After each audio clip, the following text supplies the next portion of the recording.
Flicking through stories you wouldn't believe.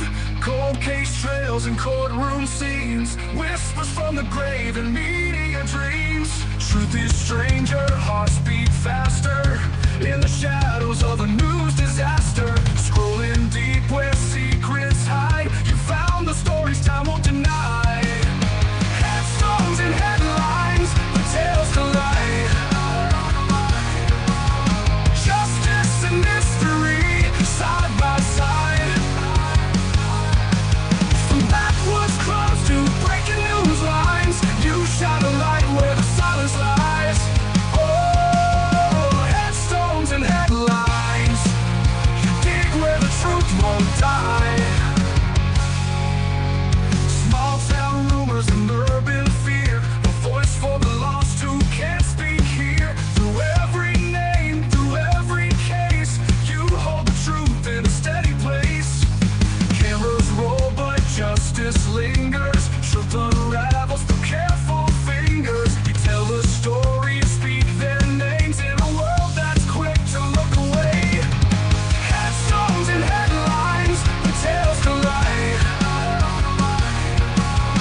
Justice and mystery, side by side. From backwoods crimes to great night trials, you trace the echoes through every mile. Oh, headstones and headlines, you dig where the truth won't die.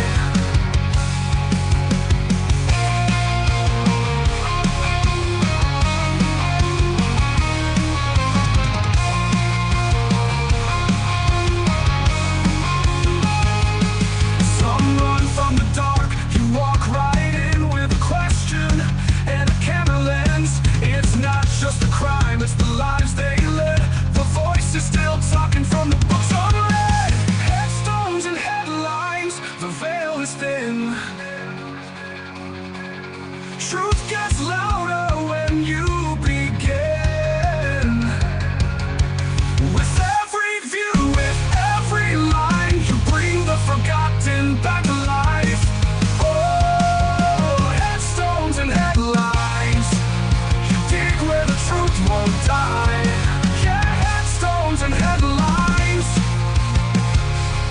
you tell the stories that time can't hide.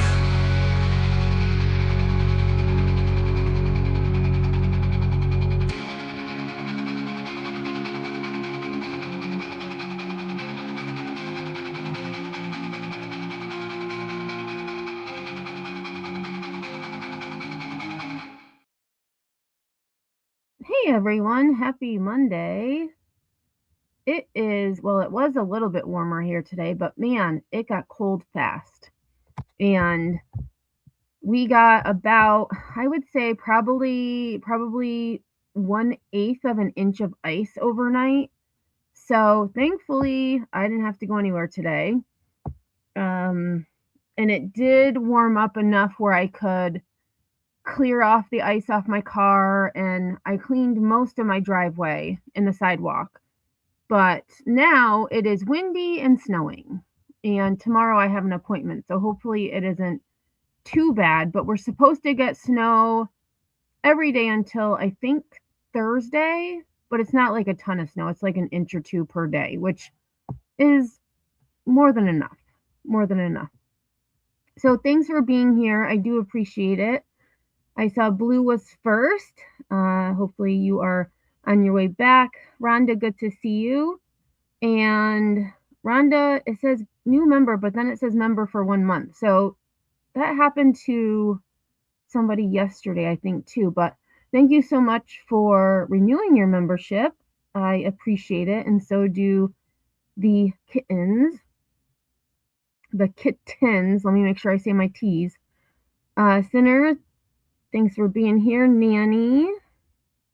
Ohio Stephanie, good to see you. Oh no, Nanny, your electric went out last night for about an hour. That's like the worst time when it's freezing like this. I actually noticed I get these things from our power company. They send you these things each month saying like how your energy usage compares to your neighbors. And usually I'm like in the middle. Like, I'm not above, I'm not below, like, I'm in the middle. This month, it said I was using, like, way more than my neighbors. I'm like, I don't think so. But it's been a lot colder this year, so I'm like, I'm pumping up the heat. Plus, I had the kittens that I had to, the foster kittens that I had to think about too. So now it's back to, you know, 67. But no, we're not doing this. We're not doing this. Phantom wanted to say hi. You stay right over there, lady. You are playing, and now as soon as I go live, she has to come in here. I hear her trilling, and I'm like, here we go. Here we go. Oh my gosh, I was trying to take a nap earlier, and she just purrs the whole time that she's snuggling with you, and it's like, all right, enough purring so we can take a nap. But now the wind just picked up and it's snowing. So I'm glad I'm inside. And I just told Phantom, actually, I'm like, it's a good thing I got you babies when I did, because it probably wasn't more than 2 weeks later that we were getting snow. So I'm glad I got them. Hey, Marie, thanks for being here. Marie, the purple freak, I should say. So we're going to get started because the federal lawsuit is about 20 pages long, so it's not overly long like some of the other lawsuits. Like the Ursuline lawsuit was, I think, close to 60 pages. So I think I'll be able to get through it in, my 2 hours that I like doing. I did look for updates in regards to Camila Almos, the 19-year-old missing from Texas, just outside of San Antonio. There are no new updates, unfortunately. But at the end of this live, I do have an article that we'll take a look at. No, I'm not going to keep her. Nope. Although I will say she's playing with my youngest cat. Well, I say youngest. My youngest is, I think, going to be 6. But her and Phantom get going, and I had to tell them a couple times today, like, calm down. You guys are getting too wild. But no, she'll be with me until she gets adopted, but I can't keep her. All right. So what I'm going to start with is just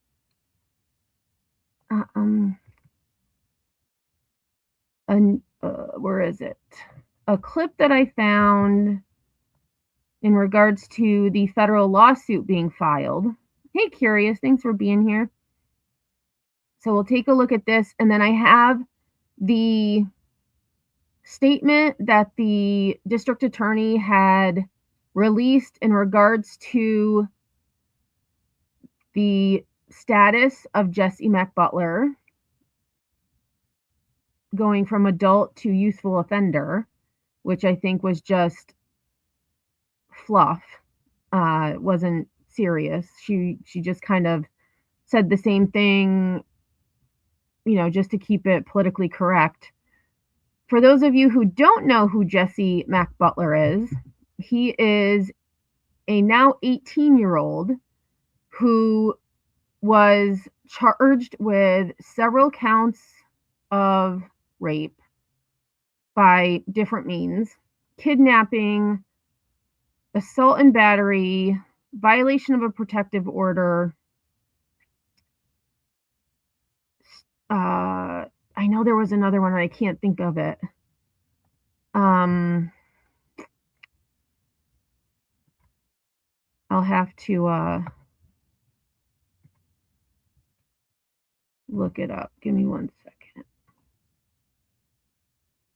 Oh, actually, I have an article here that I forgot I had open because I was trying to refresh my memory on the charges, and I didn't refresh very well. So let's take a look at this first, and then we'll get to the clip. So fury erupts after accused teen sex predator dodges prison. Families swarm courthouse demanding judge's head. And this was back at the beginning of November of this year. Backlash is intensifying in Oklahoma after a teenager accused in a series of violent sex assaults avoided prison time. He was facing 78 years in prison. 78 years in prison. His status was changed to youthful offender, and he's currently under a 1-year plan with counseling, 100 hours of community service, and I feel like there was one more stipulation. Oh, no social media. No social media.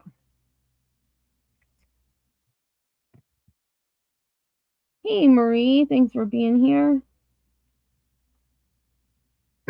Okay, so violent sex assault avoided prison time, prompting swarms of people to protest outside a courthouse amid renewed scrutiny of how the justice system handled the case.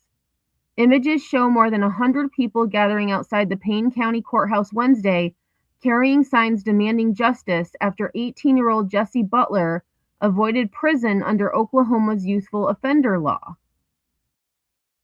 Ponca Tribal Victim Services is standing in solidarity with survivors demanding justice. The organization wrote in a post on Facebook, Jesse Butler needs to be held accountable. Payne County Judge Susan Worthington should be disbarred. The demonstrations followed days of anger online and in the community after Butler, who pleaded no contest to multiple sex assault charges, received a 78-year sentence that was suspended under Oklahoma's youthful offender law, allowing him to remain free if he completes court-ordered rehabilitation. And should he complete said rehabilitation program, when he turns 19, there will be none of this on his record, because he was a minor when he did this. He repeatedly raped 2 young girls. He strangled both of them at different times. And one of them he even video recorded on his phone. And investigators found said video still on his phone. So this, in my opinion, this kid is a danger to society. It's going to happen again. I don't believe he's able to be rehabilitated. I mean, I don't know how many people get a kick out of nearly killing someone by strangling them. I don't know. Marie says, regardless, he should be on the list for a lifetime. That is wrong. Agreed. That is a good point, actually.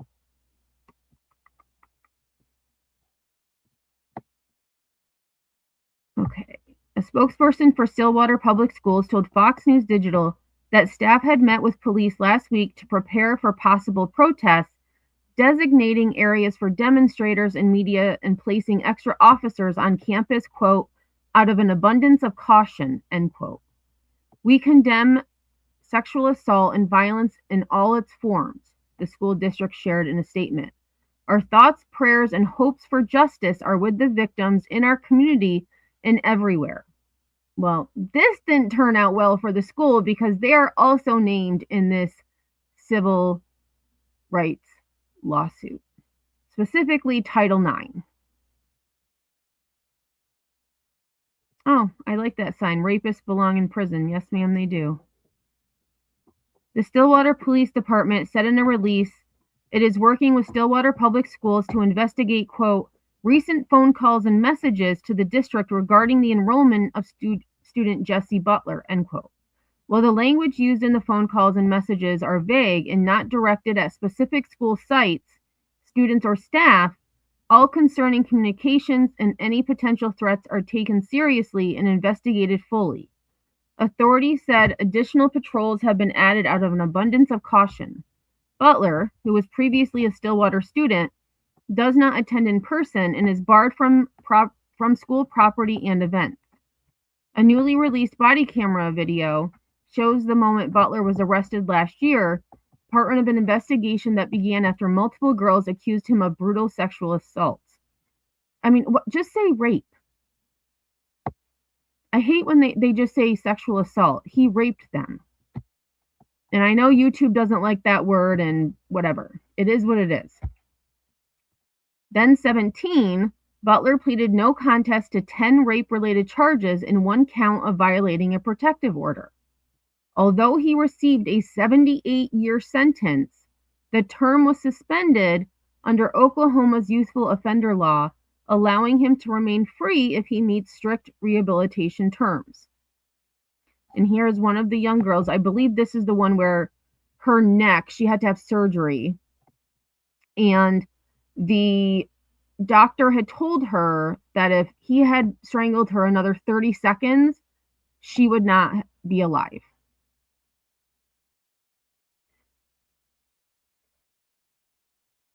Hey, Angie, thanks for being here. Victims' families and community members have condemned the outcome. Some protesters on Wednesday held signs noting Butler's connection to Oklahoma State University in Stillwater, where his father is the former director of football operations. As a mom, I never thought I'd have to watch my daughter fight this kind of battle, one where she had to prove she was the victim over and over again, one mother told KOCO. The justice system failed her. One victim said Butler strangled her, and a doctor warned that she could have died had it lasted, quote, seconds longer, according to a police affidavit. The Payne County DA's office said the decision to pursue the case under the youthful offender law was based on Butler's age at the time of the crimes. The office said the law allows supervision, quote, until the defendant's 19th birthday, end quote, and gives a chance for rehabilitation while still holding him accountable. This isn't holding him accountable. Doing community service. Oh, that's the other thing. He had to attend a victims panel, something like that. And I'll just say his case manager was not able to find one related to sexual assault. So they were looking for one domestic violence related, I believe. That was the other thing. He had to attend a panel.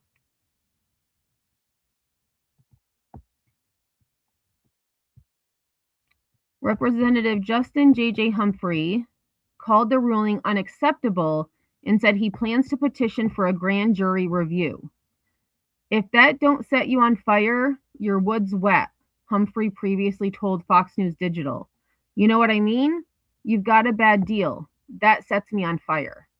Court documents show Butler remains under Office of Juvenile Affairs supervision, required to complete therapy, counseling, more than 100 hours of community service, daily check-ins, and weekly sessions. He's banned from social media and subject to curfew restrictions. And I forgot about the check-ins, but we learned the last time I talked about Jesse Butler that he missed 2 of his check-ins, 2 of his daily check-ins. One, because he forgot. And 2, the second one, he was in bed, and I believe it was his eye that was hurting. His eye hurt. So he didn't call in. So as a compromise, he had to go to 2 in-person visits. I'm sorry, but if you're on the line for 78 years in prison, you don't forget. I would think it would be a daily reminder to pick up the phone and check in like you're supposed to. Yeah, he forgot. If Butler and here it says, if Butler violates any terms, which he did, the court could enforce his full 78-year sentence. But we know this judge probably won't, because she has connections to Butler's father through Oklahoma State University. His next hearing is scheduled for December 8th in Payne County District Court, which that is when we had talked about that. And so that is kind of like a summary of the case and what's been going on. So let's go back to this video, and this talks about the federal lawsuit that has now been filed on behalf of one of the victims by her parents. They are naming Jesse Butler, his parents, the school district, the athletic director, and I know there was the principal, I believe, and there was someone else. A new federal lawsuit filed in connection with the Jesse Butler case. At the center of it is Stillwater Public Schools and the city of Stillwater. Fox 25's Grant Palmer come through that lawsuit. Grant, what is the suit alleging? Adam and Wendy, the lawsuit is seeking $600,000 in damages and claims. Look at his smug look, too. Like, maybe that's just the way his face is, but he just looks very smug to me. Like, just, entitled, arrogant, like, nothing's going to happen. The school district failed to protect one of the victims, creating a hostile environment after she reported what happened.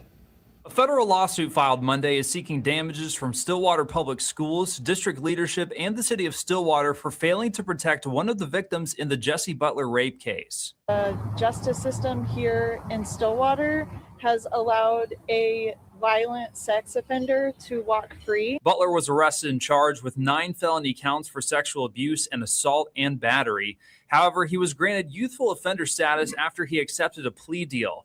Now, a lawsuit is blaming the school district, claiming it created and maintained a hostile environment. The lawsuit alleges the district didn't conduct an investigation into Butler's behavior after one of the victims reported the sexual assault, took no action to protect her from Butler, and didn't notify staff and employees about the report.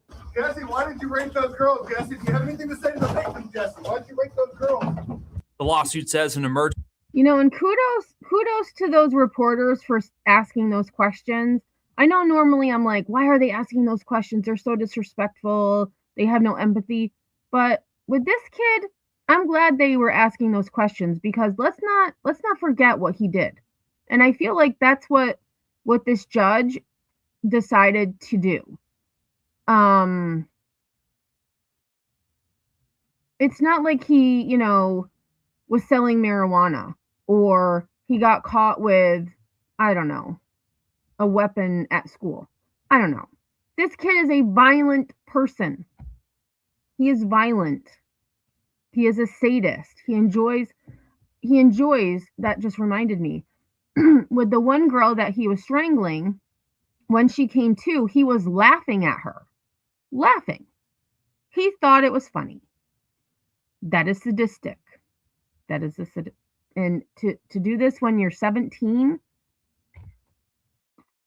there's something wrong with this kid. And Maria, I did see, let's see, where was your question? He violated twice and didn't get sentenced in force. Nope. They compromised and said, well, you forgot, so you can just do 2 in-person visits. Sorry. The resource officer, thank you, Twisty. I knew I was forgetting someone. And welcome, thanks for being here.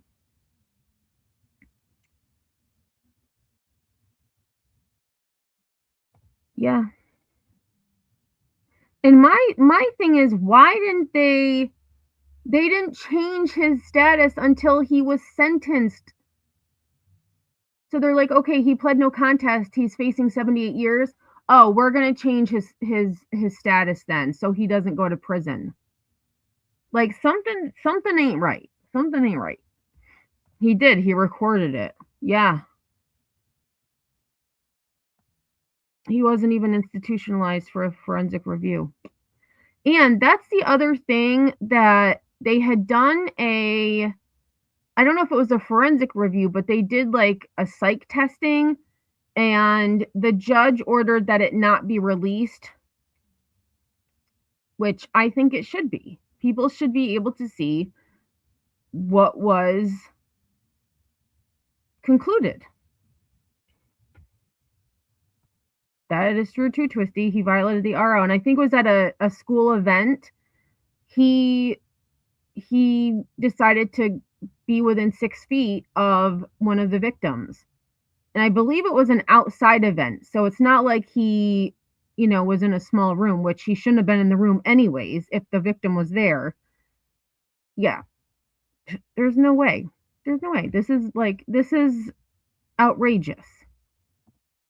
Emergency protection order against Butler was served to him at school, but was not entered into the school's database in violation of the district's policy, and that Stillwater High School's principal told the victim's mother to report any problems she had with Butler to him instead of the Stillwater Police Department. I can't believe what's been allowed to happen here. The lawsuit also says the district instituted policies to prevent students from protesting Butler's sentencing, like scheduling mandatory activities for seniors on the day that protests were set to occur. And by Oh, let me back up. That was perfect. So this woman, her sign said, she wrote youthful offender and then crossed it off and put violent, which I agree with. Don't get it wrong. That is a great sign too. He is a violent person. Seniors on the day that protests were set to occur, and by instituting a policy that penalized students for attending protests during the school day. I stand with our community. We deserve better. I reached out to Stillwater Public Schools for a reaction to the allegations made in the suit, but was told they can't comment on matters that involve pending litigation. Of course. Reporting in studio, Grant Palmer, Fox 25 News. Of course. A flood of court documents has been. Pause. Okay, so that's just a news clip. And then before we get to the actual lawsuit, I do want to read a statement that the district attorney had released in regards to Jesse Butler being now a youthful offender instead of, facing what he deserved. If students went to protest during school hours, they were penalized, yet he was then expelled. Yup, make that make sense. And here's the thing, if the kids aren't in school, there's nothing wrong with that. They cannot go to school. Unless they might have a truancy officer, but if the kid doesn't go to school, they're off school grounds. There's nothing you can punish them for. And the fact that they were punished for going to a protest against a student that should have been punished, that's their First Amendment right. I don't know. This school should have taken a better look at Ursuline, because this is bonkers. Yep, social status and money. Marie says, my heart and mind hurt for those girls and their loved ones. I don't know how I would control myself if it were my daughter. All right, so Laura Austin Thomas, District Attorney. So this was her response. In response to a number of requests for comment regarding the state of Oklahoma's prosecution of Jesse Butler, DA Laura Austin Thomas has provided the following statement. The DA's office carefully evaluates every case submitted for prosecution to determine the strengths and weaknesses of the available evidence and potential defenses. The charges in this matter allege conduct by a 16-year-old male directed at similarly aged young women. I believe the girls were 14. Most crimes committed by persons under 18 must be filed in juvenile court, where proceedings are confidential and have no potential for incarceration in the adult system. A significant number of more serious crimes provide the option of filing as a youthful offender. As a youthful offender, the accused has an opportunity for rehabilitation, but can be transitioned to adult status and adult punishment if those efforts fail. A much more limited number of crimes allow the state to file the charges in adult court from the beginning. The youthful offender sentence imposed against Jesse Butler requires him to complete his rehabilitation plan successfully, including an aggressive schedule of therapy with a specialist in sex offender treatment, and should he fail, he faces reclassification as an adult and a sentence of 10 years in prison. So, I actually misspoke, I think. If he were to violate this plan, the most he would face in prison is 10 years. 10 years. No more 78 years. Hey, Casey, thanks for being here.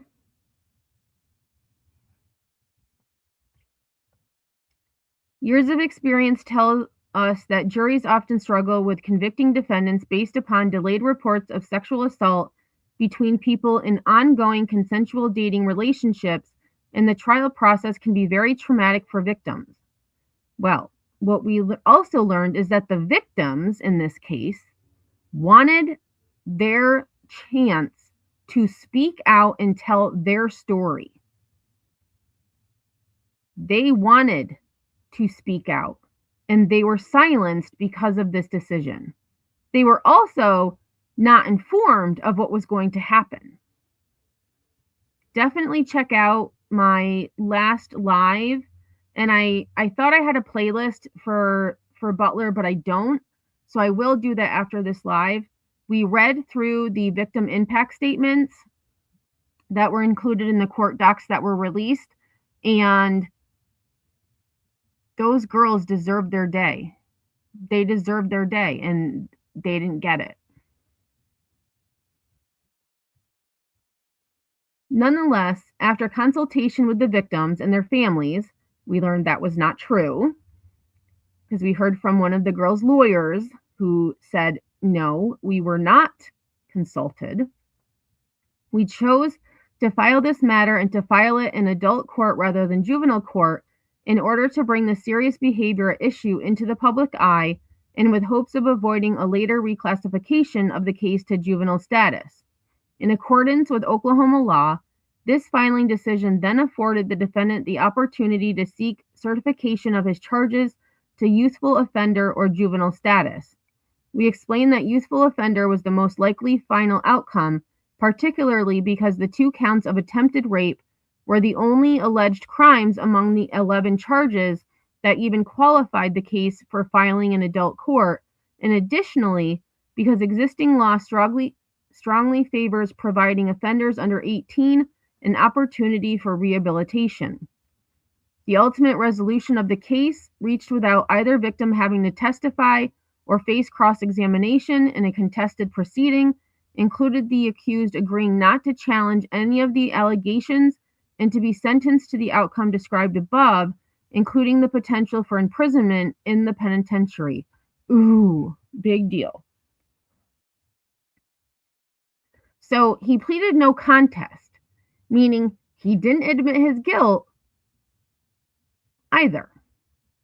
So he didn't say I'm innocent. He didn't say, yes, I did those things, even though he has a recording of him doing those things. Oh, and that was it. Okay. They were powerful statements. Yeah. They were. According to the new filing, those that tried to slide it under the rug may face harsher consequences than Jesse. And if his dad, which the complaint claims, if the dad harassed that victim, shame on him. But I can see that happening, because even mom in those, which we never did watch the whole body cam video, which I did. I want to do that because then Just in the Nick of Crime also spoke with Jesse's family. So I also added that to my watch later, because I think that would be a really good thing to watch too. But seeing the body cam footage, his mom was very rude to the cops, well, we plan to have him come down to the station and this and that, and they're like, well, we have a warrant, and she's we'll get you out of this, all right. So let's get to the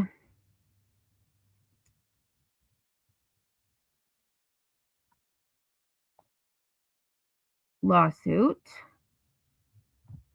and I'm going to refrain from saying the last name of the parents of the victim.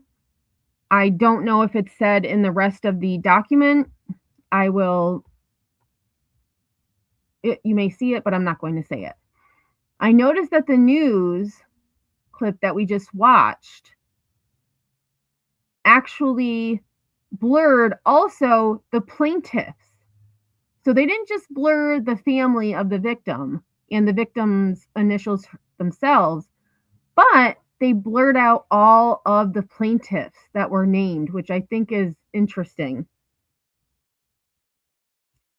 So the parents of the victim filed this lawsuit in care of their daughter, and it is naming Independent School District number 16 of Payne County, state of Oklahoma, aka Stillwater Public School District, City of Stillwater. Oh, I didn't realize the city also. So the City of Stillwater, Jesse Butler, Jack Butler, maybe it's Jackie Butler, Mac Butler, Paul Blankenship, and Walter Howell.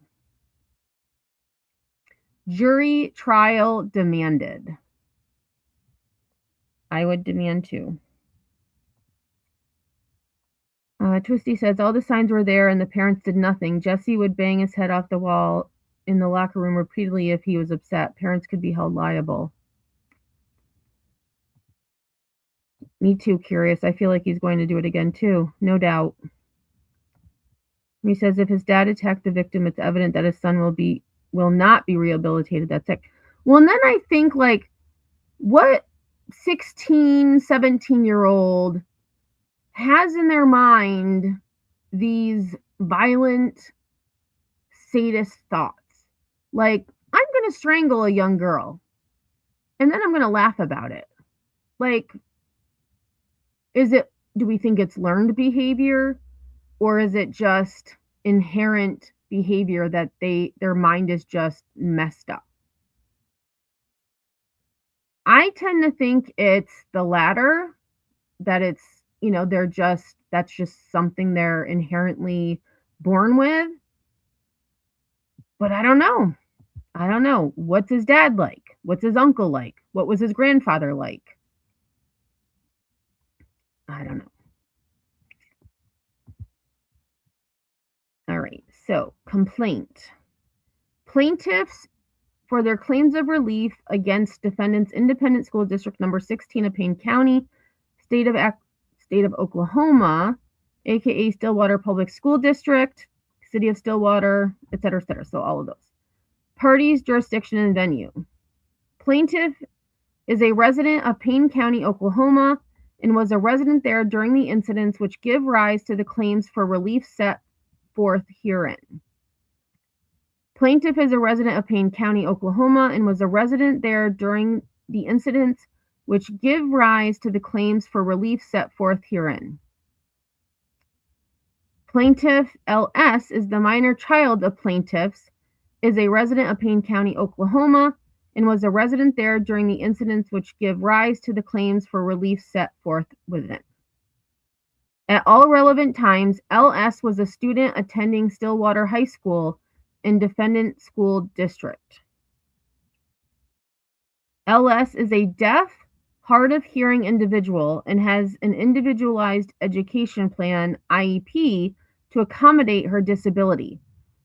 This was one thing I don't think we learned from, and I don't know if the parents interviewed are the parents that filed this lawsuit. I'm going to say they probably are, considering the lawyer also spoke to the media. But I don't think we knew that this young girl was hearing impaired. That was something I didn't know. Yes, we did learn that. That was in the court docs. The mom heard one of the young girls crying in Jesse's room when she was being attacked and still didn't open his door. Yep, we did learn that. I forgot about that. I'm going to have to refresh my memory because as I'm reading, things come back to me.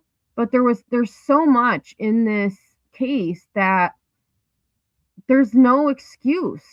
There's no excuse for him not to serve any type of consequence. A psychopath, I'm sure there were red flags prior, just my opinion. Yeah, psychopath is for sure. Yep, he manipulated the victim's family like he was such a good guy. And it might be good to, I'll actually share the links to those two lives at the end of this one. I'm going to go back and watch them too, because, you know, we forget, we do other things, and there's those little details. But that's why I have all of you too, because you remember things that I may not remember, and vice versa. And like together we can kind of remember most of the details. Oh, if you want to raise your blood pressure, read the new filing. I didn't see anything on Pacer. Although I did check it this morning. I'll check it again to see if there's anything else on there. So Twisty, it's from, is it from the defense or the plaintiff? Because this document was the last thing I saw on Pacer this morning. Okay, defendant, Stillwater Public School District, a political subdivision, is a public school district established under the laws of Oklahoma, located in Stillwater, Oklahoma, and is an educational institution as provided under Title IX. Plaintiff, okay. Defendant, City of Stillwater, is a municipality incorporated under the laws of Oklahoma. Upon information and belief, the Stillwater Police Department is a municipal department under the control of the City of Stillwater. Upon information and belief, defendant Jesse Butler from now on, is a resident of Payne County, Oklahoma, and was a resident there during the incidents which give rise to the claims for relief set forth herein. At all relevant times, defendant Jesse Butler was a student attending Stillwater Public High School. Upon information and belief, defendant Jackie Butler, Jesse Butler's mother, is a resident of Payne County, Oklahoma, and was a resident there during the incidents which give rise to the claims for relief set forth herein. Upon information and belief, defendant Mac Butler, Jesse Butler's father, is a resident of Payne County, Oklahoma, and was a resident there during the incidents which give rise to the claims for relief set forth herein. At all relevant times, Mac Butler was employed by defendant school district as the assistant athletic director for Stillwater Public Schools. Upon information and belief, defendant Paul Blankenship, SRO Blankenship, is a resident of Payne County, Oklahoma, and was a resident there during the incidents which give rise to the claims for relief set forth herein. At all relevant times, SRO Blankenship was employed as a school resource officer for Stillwater High School by defendant school district and defendant city. Defendant Walter Howell is a resident of Payne County, Oklahoma. At all relevant times, Walter Howell was employed by defendant school district as the principal of Stillwater High School. Jurisdiction is proper in this court pursuant to 28 U.S.C. for all claims arising under federal law. Okay, so those are just the U.S. codes. Venue is proper as defendants reside in Payne County, Oklahoma, and within the Western District of Oklahoma, and the incidents giving rise to the claims for relief occurred in the Western District of Oklahoma. Hey, citizen.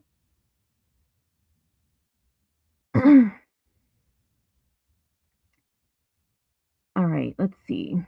So as required by Oklahoma statutes, the Oklahoma Governmental Tort Claims Act, plaintiff submitted a tort claim notice on September 8, 2025, which was received by defendant school district on September 10, 2025, and defendant city on September 11, 2025. 90 days passed with no action on the claim by defendant as to acceptance or denial of the claim, which claim was deemed denied on December 10, 2025. The 180-day filing period expires on June 7, 2026, and this suit is commenced within that 180-day period. Plaintiffs have complied with all prerequisite OGTCA requirements. Plaintiff LS will attain the age of majority in January 2026. Thus, all claims are timely filed within the relevant statute of limitations. Facts common to all causes of action. Upon information and belief, Jesse Butler has demonstrated pattern of disturbing, violent, aggressive behavior. One example of this disturbing behavior is that he would repeatedly slam his head against the wall in the baseball clubhouse when angry or frustrated. Oh, and Twisty just let us know that. Mac and Jackie Butler were aware of Butler's disturbing behavior and did not seek help for their son or take any other corrective action. From January 2024 through March 2024, for approximately 6 weeks, LS and Jesse Butler were in a dating relationship. Beginning in February 2024, Butler committed multiple sexual assaults against LS. On one occasion, Butler sexually assaulted LS at the Butler's residence. Jackie Butler heard LS crying while Jesse Butler was assaulting LS at her home, and she knocked on the door of the room that they were in. Jesse Butler told his mother, through a closed door, that everything was fine.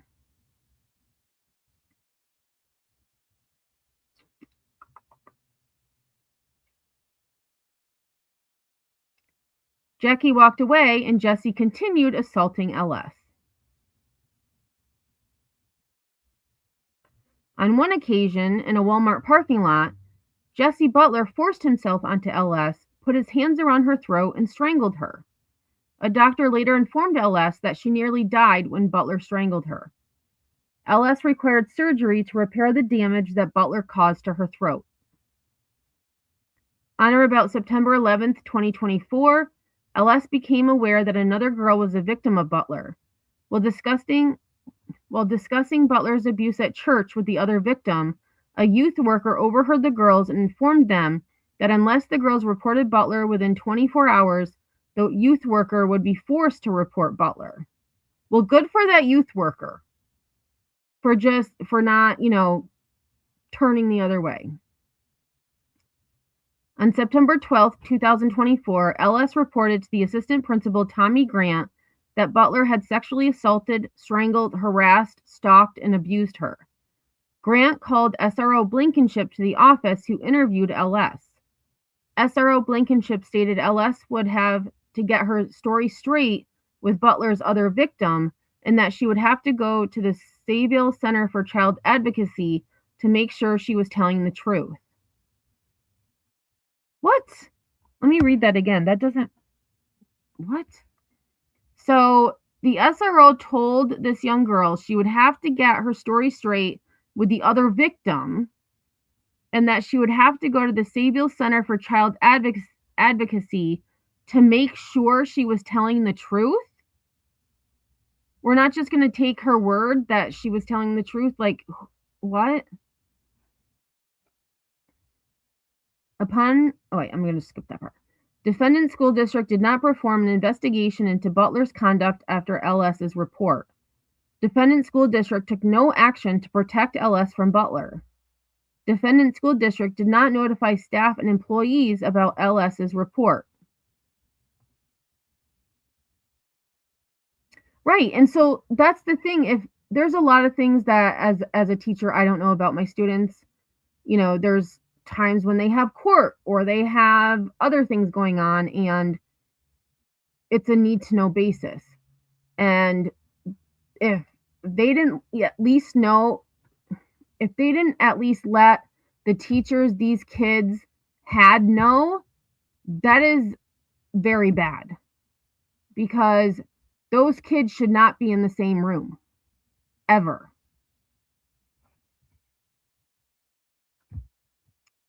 On September 13th, 2024, Butler began a coordinated campaign of harassment against LS. Butler called LS and had other students call her on his behalf to pressure LS not to talk to the police about him. And we did see those text messages. And I believe one of them was like, I'm sorry, don't say anything, I love you, just the mumbo jumbo bullshit. Him trying to not get in trouble. Right. Situations like that is why many don't report it.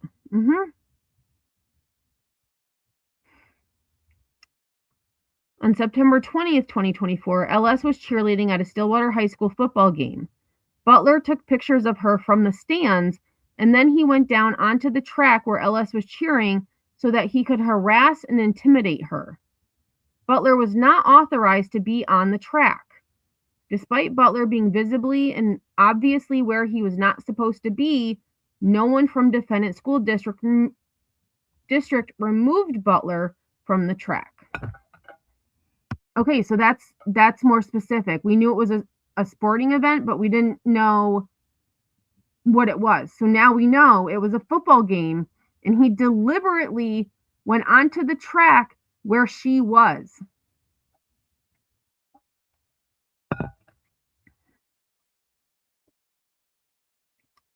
Mac and Jackie Butler were aware that Jesse was stalking, harassing, and intimidating LS, but they took no action in response. On September 26, 2024, victim's mom filed for an emergency protective order, EPO, against Butler on behalf of LS. The EPO was served on Butler while he was at school. After Butler was served with the EPO, Walter Howell called victim's mom and informed her that Mac Butler was crying and taking it really hard when the EPO was served on Jesse at school. Oh, the dad was crying? No, so here's the thing. So Walter Howell was the principal, right? Or was Walter Howell? Yeah, because Blankenship was the SRO, so Howell must be the principal.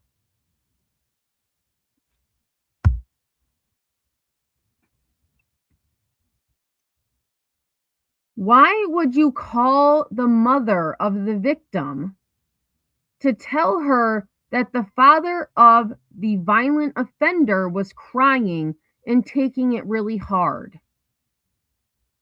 Who cares? Maybe his son shouldn't be such a jerk.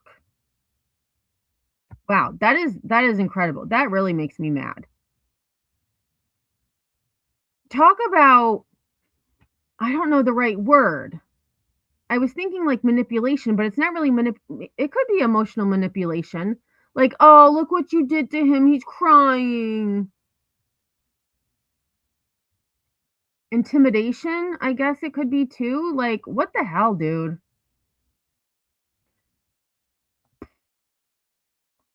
Thankfully, these young women did not self-harm. Thank goodness. The pressure from authority figures had to be brutal on top of everything, right? And knowing that they're trying to make things go away, like just to sweep it under the rug, just like they did at Ursuline. Yeah, dad's worried about his career and that's it.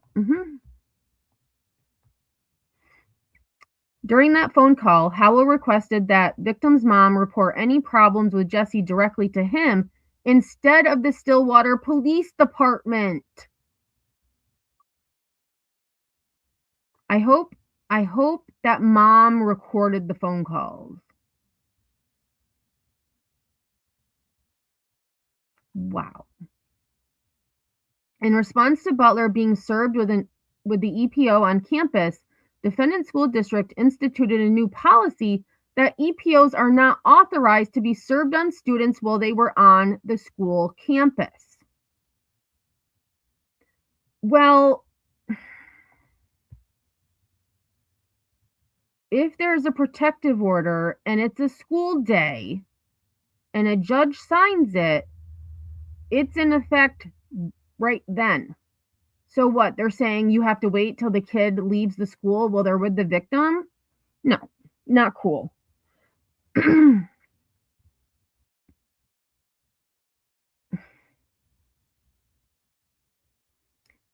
policy of school district is for all EPOs to be entered into an electronic database so that all teachers and staff would know about the EPO, could help protect the student, and could help enforce the EPO.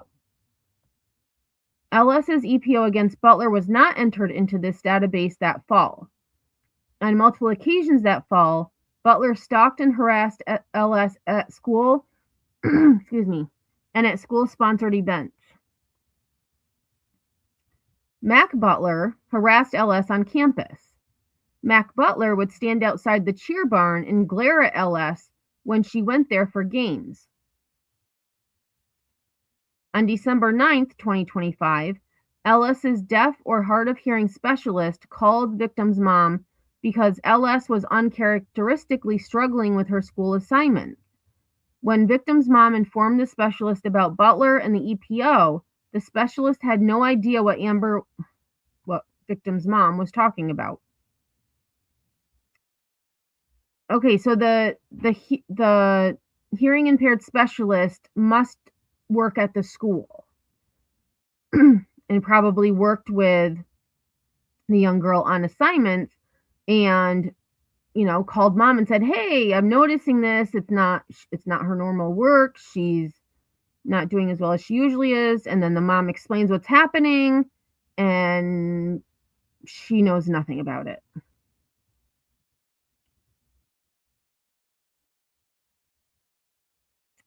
Yes, Ohio Stephanie, he was.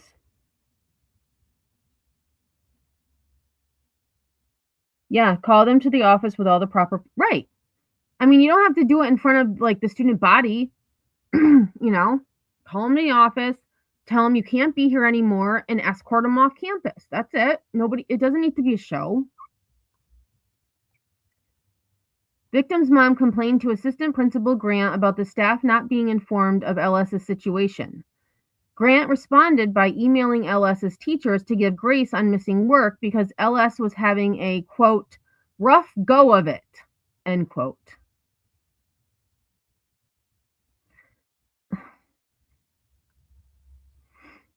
The one thing I can say about the district I'm in, if this happened to one of my students, the entire staff would be told about it.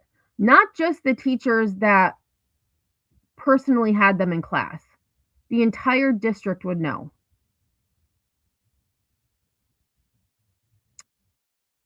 And we wouldn't be told they were having a, quote, rough go of it. They may not tell us specifically like what happened, but they would probably say, you know, something traumatic happened outside of school that is, you know, causing some strain. She's not worried about schoolwork right now. She's worried about what happened outside of school. So they wouldn't be specific saying, you know, what happened, but we would know, okay, give this kid some grace. You know, make sure you keep an eye on her. If anything comes, you know, if you notice anything out of the ordinary, let her counselor know, let administration know, let somebody know. Yeah, right. The middle finger for sure. On January 14th, 2025, Walter Howell called victim's mom regarding victim mom's complaints with how the school was handling LS's situation. Howell informed victim's mom that he chose not to enter the EPO into the school's database because he did not want to interfere with Butler's opportunity to receive an education at defendant school district. What about the victim's opportunity to receive an education without harassment and intimidation? And furthermore, being in the same place as her attacker. Mr. Howell? During that call, Howell told victim's mom that he was keeping LS safe by personally keeping Mac and Jesse Butler away from LS. Oh, so he was her personal escort all day. So Mr. Howell was with the victim all day. He escorted her to every class. He sat next to her. I think probably not. Marie says, my local high school would send an automated email that an incident occurred, and if our child needed to speak to a counselor, help was available. They would get ahead of it. Teachers would definitely know more.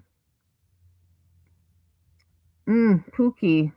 Pookie's feeling fierce today. Wonder if Lorena Baba is up for a field trip.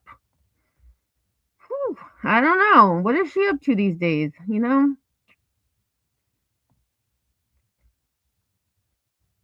Howell also told victim's mom that when the EPO is dropped, the school would still keep Butler and LS out of the same classes. And if I remember correctly, correct me if I'm wrong, but no, I think I'm thinking of Ursula. No, I don't think it's Ursula. I think it's this one. The girl was promised that she would not have classes with this kid. And when she got back to school, she had a class with this kid. I could be mixing up cases, but I'm pretty sure it was this one because they were male victims, not female victims. And so I'm pretty sure it was this one where her first day of school, or, when it started, she was in the same class as him.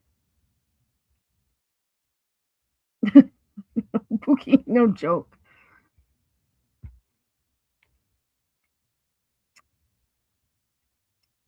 Howell's actions demonstrate an utter disregard by defendant school district for implementing and following proper procedures under Title IX.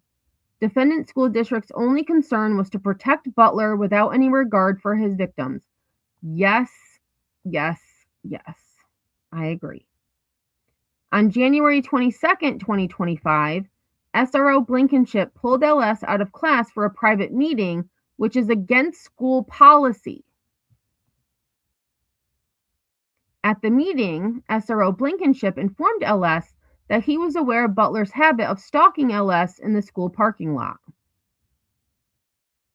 SRO Blankenship informed LS that as long as Butler did not speak to her, SRO Blankenship would not do anything about Butler's conduct.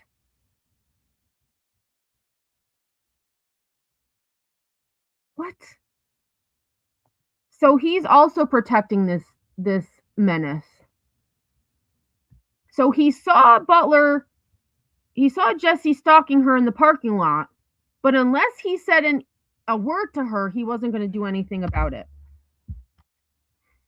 No, sir. No, sir. That's not how protective orders work.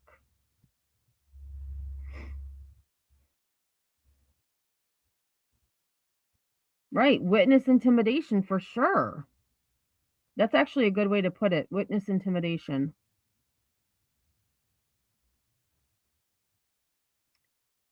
SRO Blankenship deliberately pulled LS out of class and then escorted her back to class to embarrass her. On January 28, 2025, Mac Butler, Walter Howell, and SRO Blankenship attended a school wrestling match as a part of their job duties. LS was required to be at the wrestling match for cheer. The three men sat together and glared at and intimidated LS during that match. On January 29, 2025, school district held its first safety plan meeting for LS. The meeting was a, quote, locked door meeting with only the individuals on the safety team. Wait, this doesn't make sense. Was a locked door meeting with only the individuals on the safety team were supposed to be in attendance. The meeting was held in Walter Howell's office. During the safety plan meeting, Walter Howell came into the room and stayed where he could overhear the discussion.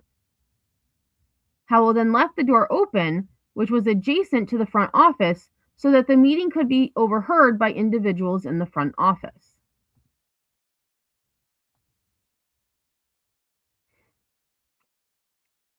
SRO Blankenship, Howell, and other parents and staff could overhear the meeting. The only actions taken at the safety meeting to protect LS were 1, to move Butler's parking spot across the parking lot, and 2, to allow LS to leave third period early to attend cheer.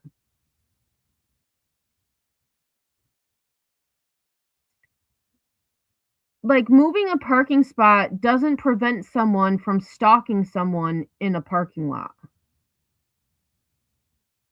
And allowing her to leave third period early doesn't prevent the person from stalking that person.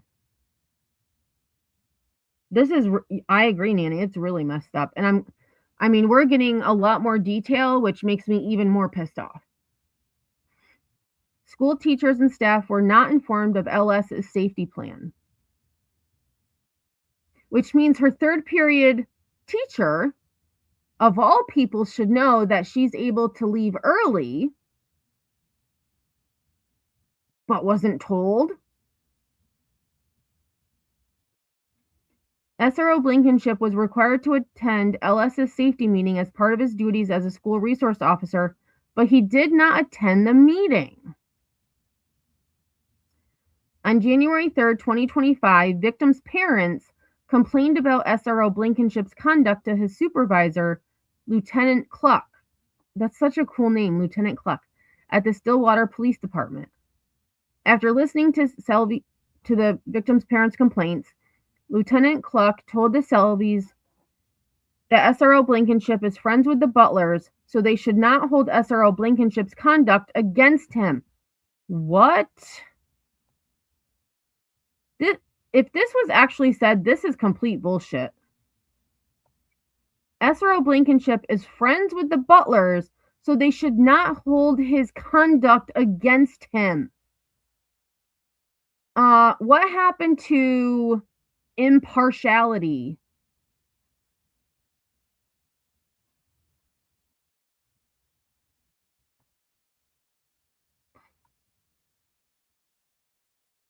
Nothing was done regarding SRO Blankenship's conduct after this meeting.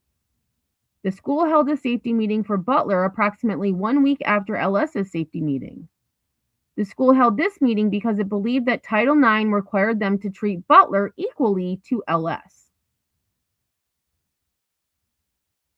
Butler wasn't the one with a restraining order or a protective order against someone else. Okay, so let's see what his plan was. Let's see what his plan was.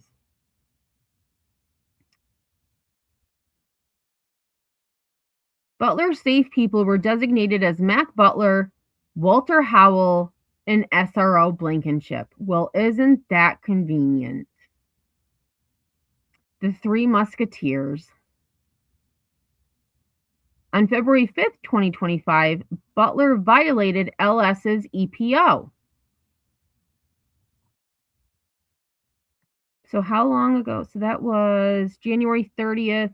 Okay, so 6 days later, he violated the protective order. Student athletes were on the basketball court for a school-sponsored event, Senior Signing Day. SRO Blankenship was in attendance, as were multiple members of the administration and staff were present. At Senior Signing Day, in full view of staff and administrators, Butler came within 5 feet of LS to stare at, harass, and intimidate her. Not one school employee intervened on LS's behalf in response to Butler's violation of the EPO. It was only when one of LS's cheer teammates informed a cheer coach about Butler's conduct that anyone intervened. The cheer coach removed LS, not Butler, from the court. Now, I don't blame the cheer coach at all. I feel like in that situation, I probably would have removed the victim as well, because I would want to keep that person safe and away from the danger. At the same time, though, her coach should have known what was going on. Also, I don't know if, let's see, it was a senior signing day. So it was, okay, so it was school sponsored, which means that administrators should have found Jesse Butler, and he should have had to sit in the office or somewhere else. He should not have been able to participate in the event. That's just my opinion. That's what I would have done. And I think that's what my district would have done too. You're not allowed to go.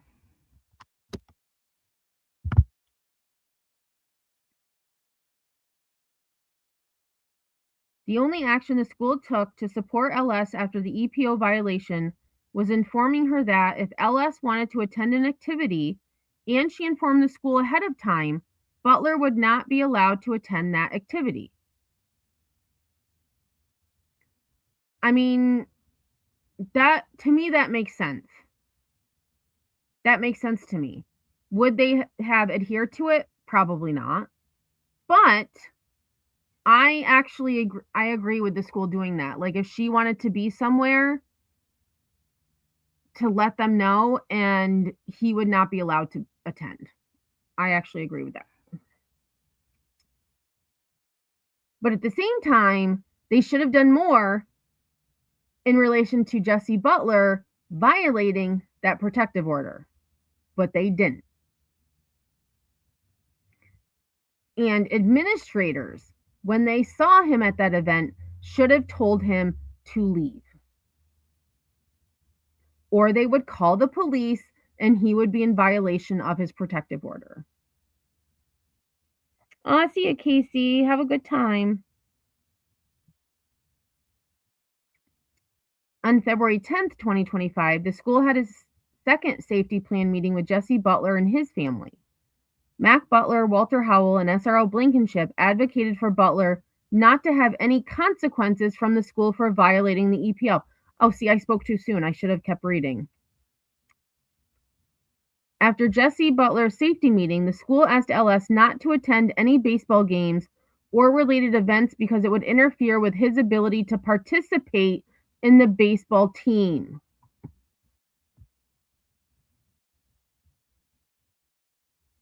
So now they're in violation of Title IX.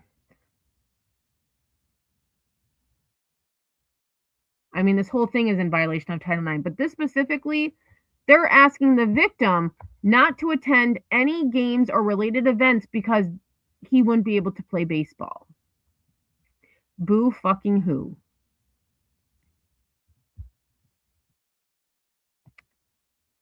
LS was generally discouraged from participating in school activities so that she would not interfere with Mac and Jesse Butler's ability to attend activities. And that was, so February 10th, 2025 was the meeting. On March 4th, 2025, Butler was arrested and charged with 9 felony counts, 7 of which were for his sexual abuse, assault, battery, and harassment of LS. Yeah, he was still on the team. I mean, this is like Ursuline all over again.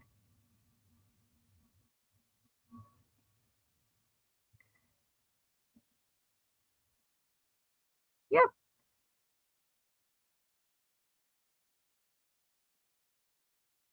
And I mean, I don't know if a protective order, you know, that's actually a good, I'm glad you said that, Marie, because now that I think about it. Oh, wait. That's the comment I wanted. I mean, he wasn't technically charged with anything. I don't know if this school, I mean, I don't know. But then again, I mean,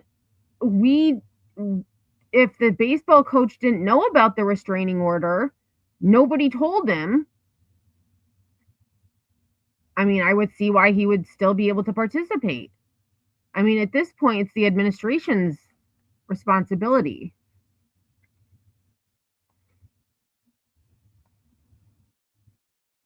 See, I mean, he did violate the protective order, but they didn't do anything about it. So I don't know if he technically had pending charges because nothing was brought up. Priorities show the mentality. Yep, sure do. Right, but he could attend events she was participating in. Right, and that's where the Title IX comes in as well.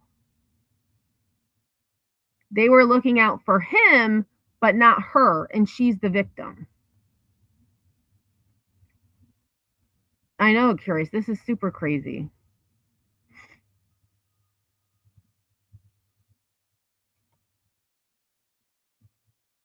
All right, so I read that part.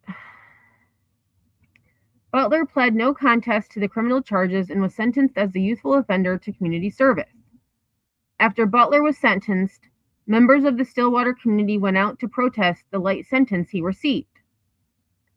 Defendant school district instituted policies to prevent students from protesting Butler's sentencing. Defendant school districts scheduled mandatory activities for seniors on the day the protests were set to occur, and by instituting a policy that penalized students for attending protests during the school day. So they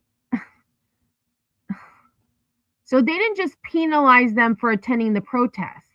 They deliberately scheduled, quote, mandatory activities for seniors on the days the protests were scheduled, so that they weren't punishing them for protesting, they were penalizing them for not being at mandatory events.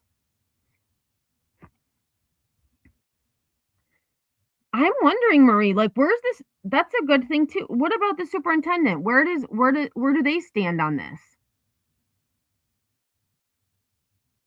I mean, do they have a superintendent? I would assume they have a superintendent, or the Board of Ed. I mean, what is the Board of Education stance on this? There's always somebody above them. Unreal. So I hope those that got punished for protesting do something too, because that's bullshit. They made shit up just so that they could penalize kids for protesting. Talk about favoritism.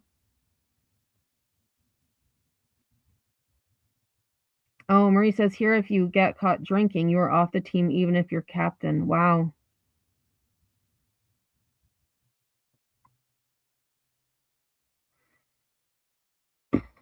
Let's see. Here we go. On July 3rd, 2025, LS had surgery to repair damage to her neck caused by Butler strangling her. On August 4th, 2025, defendant school district finally informed LS that Butler would not be allowed on campus for any reason. So August 4th. And let me just scroll up. So we're on page 11. Let me scroll up because I want to know when was...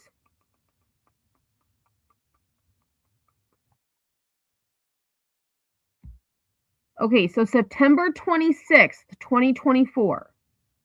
September 26th, 2024 is when the protective order was served.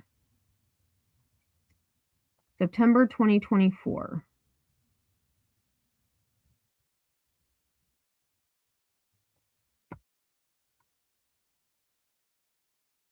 So nearly a year later,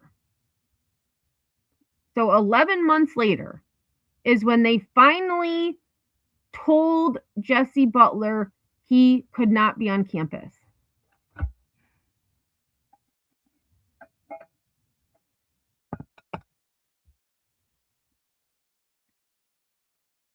During this fall semester of 2025, Walter Howell continues to attend football games where LS is cheering, and he repeatedly stares at and harasses LS and her family. Damages. Plaintiff required surgery to repair her injuries from Butler strangling her. Plaintiff is still receiving medical treatment as a result of her injuries from Butler. Plaintiff has suffered and continues to suffer severe mental and emotional anguish. Plaintiff experienced harassment from Jesse Butler, Mac Butler, Walter Howell, and SRO Blankenship. Plaintiff continues to experience ongoing harassment from Walter Howell. Plaintiff has received and continues to receive counseling for the mental and emotional anguish caused by defendants' actions. Plaintiff's ability to receive an education was and continues to be impaired. Plaintiff's ability to participate in extracurricular and other school activities was impeded and continues to be impeded. Plaintiff missed time from her job as a cheer and tumbling coach as a result of defendants' actions. Plaintiff is entitled to the following damages as applicable under federal and Oklahoma law: physical pain and suffering, past and future; mental pain and suffering, past and future; loss of educational opportunities; loss of ability to participate in extracurricular activities; loss of earnings; loss of enjoyment of life; impairment of earning capacity; loss of reputation; the reasonable expenses of the necessary medical care, treatment, and services, past and future; attorney fees; compensatory damages; and interest accrued and accruing. Plaintiff is entitled to punitive exemplary damages as applicable under federal and Oklahoma law. Plaintiffs, victims' parents have incurred and will continue to incur medical expenses for LS's treatment as a result of defendants' actions. Due to the damages detailed above, LS was unable to fully participate in the family or perform her usual chores. Plaintiffs had to perform additional household work to compensate of the loss of LS's services. Plaintiffs are entitled to compensatory damages for the loss of LS's services. First claim for relief. Title IX states in part that no person shall, on the basis of sex, be excluded from participation in, be denied the benefit of, or be subjected to discrimination under any education program or activity receiving federal financial assistance. Defendant School District is an educational institution that receives federal financial assistance, and it therefore has an obligation to comply with the terms and provisions of Title IX. Defendant School District has a recent history of failing to protect students from sexual predators. See Payne County Court case, State v. Morajan. What? There's another case? Hold on. I didn't even have a pen with me today because I didn't think I'd need it. I need to write that down. State. Okay, so Payne County case CF, so felony 20-152. State versus Morajan. Interesting. Very, very interesting. Defendant School District created a hostile educational environment for LS by failing to protect her from Butler. Defendant School District had actual knowledge of Butler's harassment and abuse. Instead of reporting Butler's conduct to teachers and implementing a safety policy, the school allowed Butler and employees of Defendant School District to harass and intimidate LS on campus and at school events without intervening on her behalf. Defendant School District's employees who had actual knowledge of the abuse and harassment had the authority to take corrective action to end the unlawful conduct and did not do so. Instead, Defendant School District's employees who had the authority to help LS used their authority to shield Butler from consequences and retaliate against LS. Yes, they did.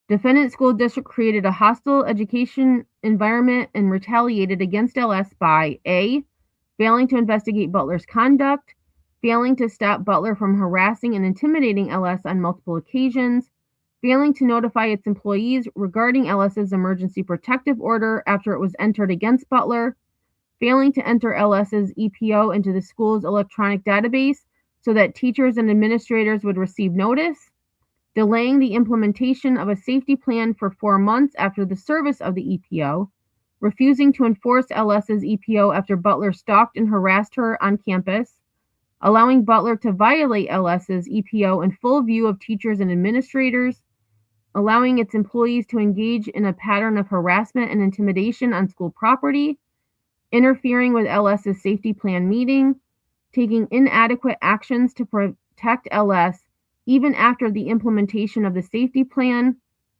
discouraging LS from participating in and attending school activities so that Butler and his father could continue participating in them, implementing a safety plan to protect Butler's access to his extracurricular activities, banning LS from attending baseball games to protect Butler's access to his sport, implementing policies to prevent students from being served with protective orders on campus, and finally, implementing policies to prevent students from protesting Butler's sentencing.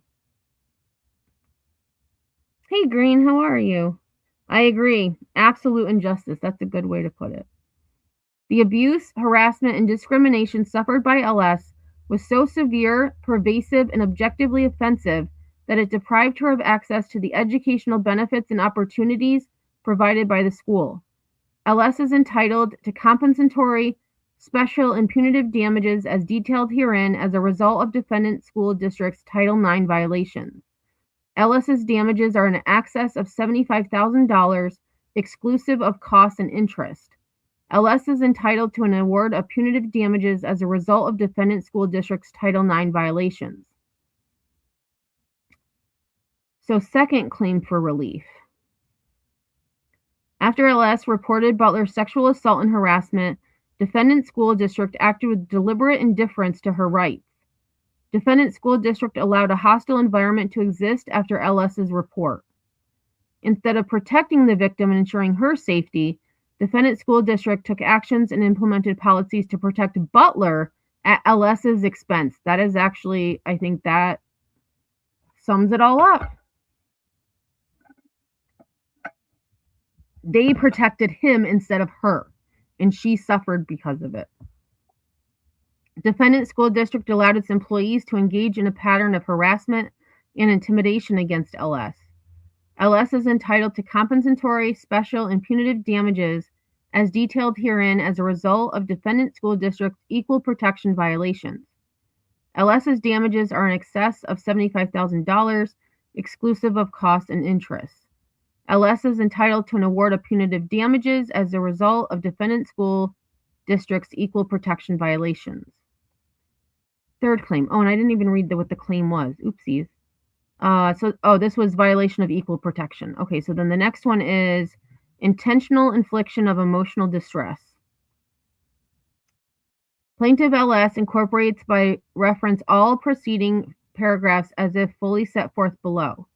Defendant's actions in the setting in which they occurred were so extreme and outrageous as to go beyond all possible bounds of decency and would be considered atrocious and utterly intolerable in a civilized society. Defendants intentionally or recklessly caused severe emotional distress to LS beyond that which a reasonable person could be expected to endure. LS is entitled to compensatory, special, and punitive damages as detailed herein as a result of defendant's intentional infliction of emotional distress. LS's damages are in excess of $75,000, exclusive of costs and interest. Fourth claim, respondeat superior. I have never seen that before. Let me look that up. Respondeat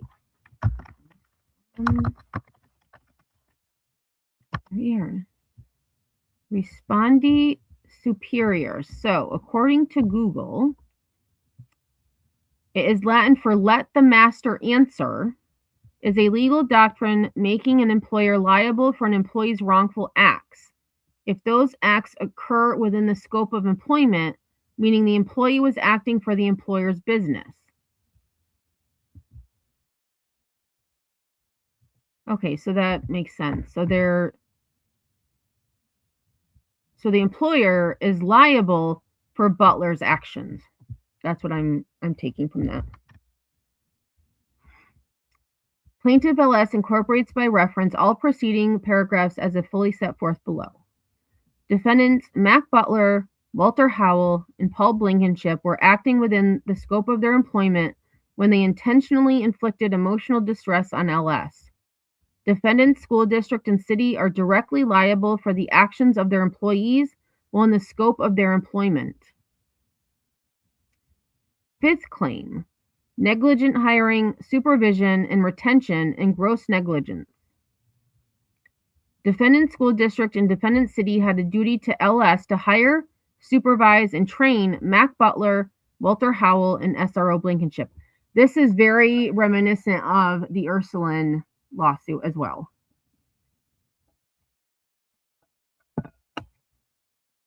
Defendants negligently breached their duties to LS by hiring, failing to supervise, and or retaining Mac Butler, Walter Howell, and SRO Blankenship by allowing defendants to harass, embarrass, and intimidate LS in the course of performing their work. Defendants' failure in hiring, supervising, and retaining Mac Butler, Walter Howell, and Paul Blankenship was the direct and proximate cause of injuries to LS.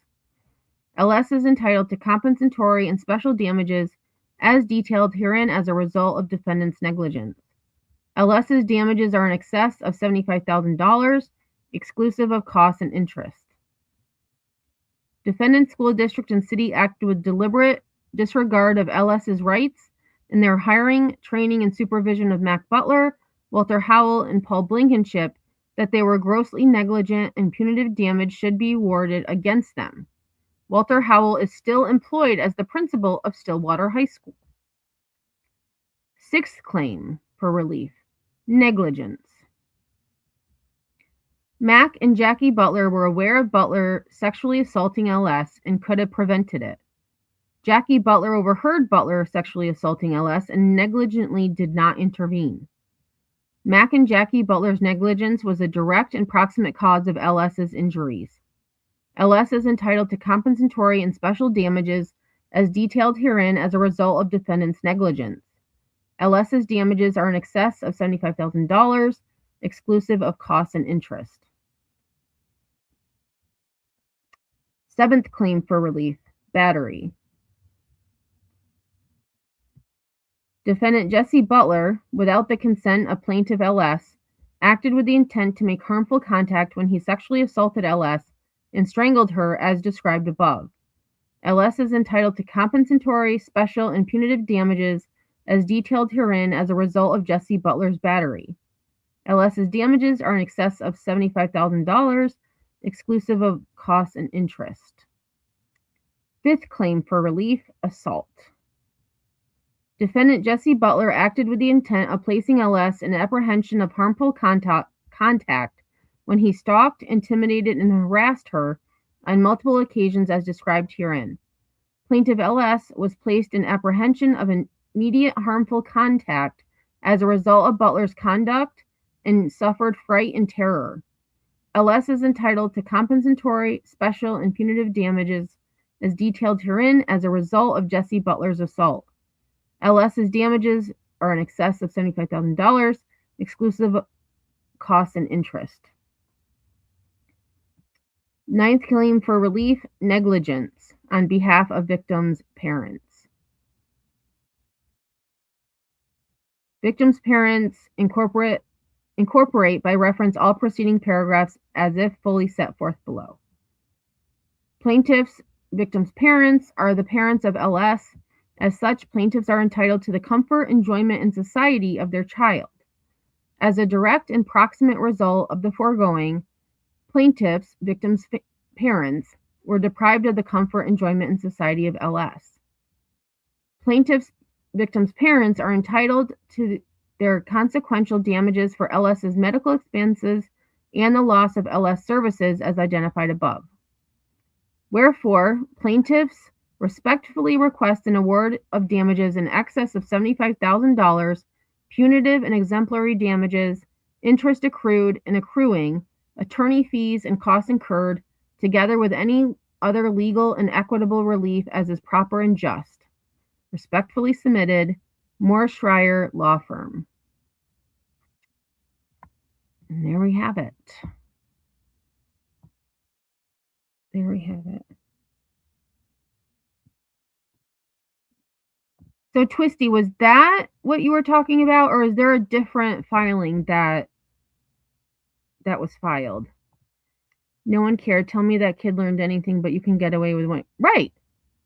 And just like, when he was arrested, the mom was like, "Oh, we'll take care of it. Well, can't we just bring him to the station? Do you really have to put him in handcuffs?"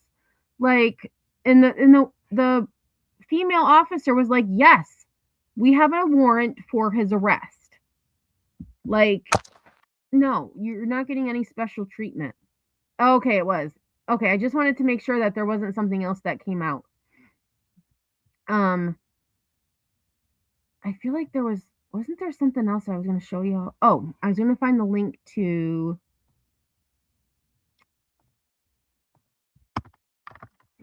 So if any of you are interested, I did go through the other court documents that were released last month, or beginning of this month, I guess it was.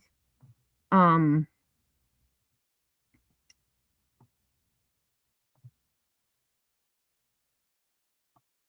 right, Jesse.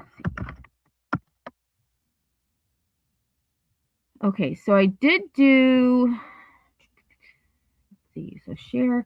So the first one I did, oh, it was only like 2 to 3 weeks ago. So it was the beginning of December.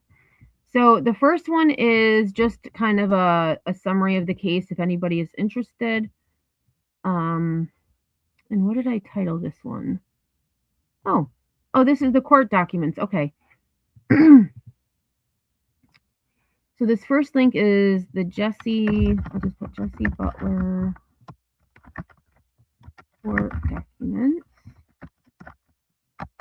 And then the second link I'm sharing is a live I did where the parents of the victim spoke out as well as the attorney.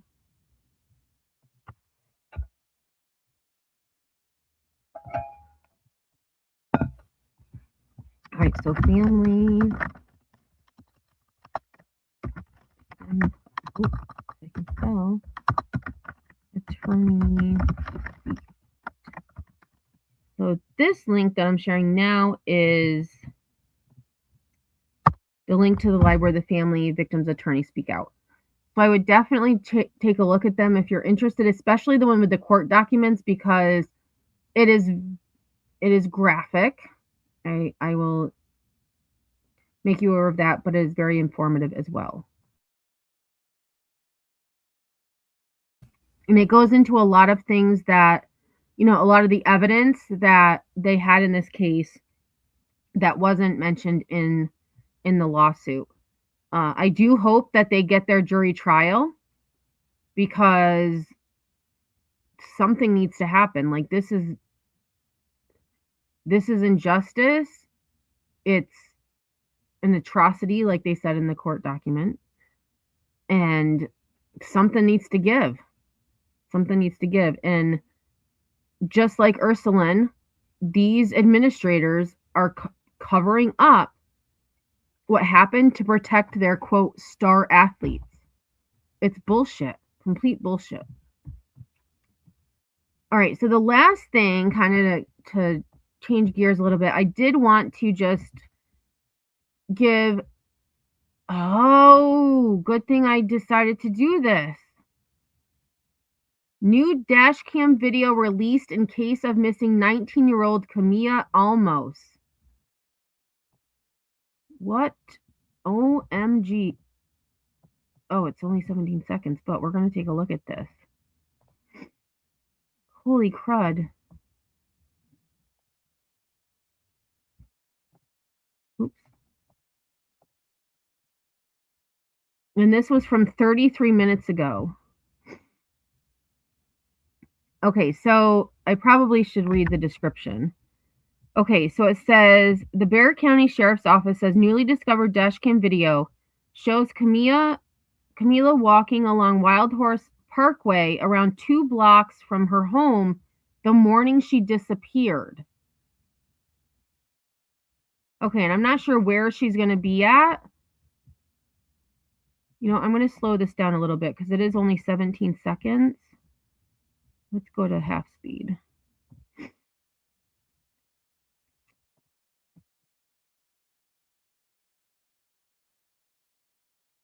There she is right there. She's walking on the road.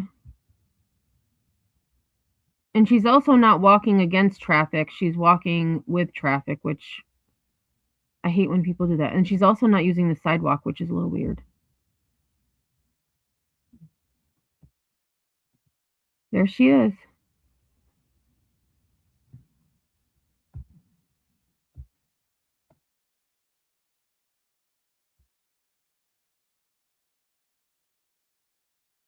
I wonder what time this was.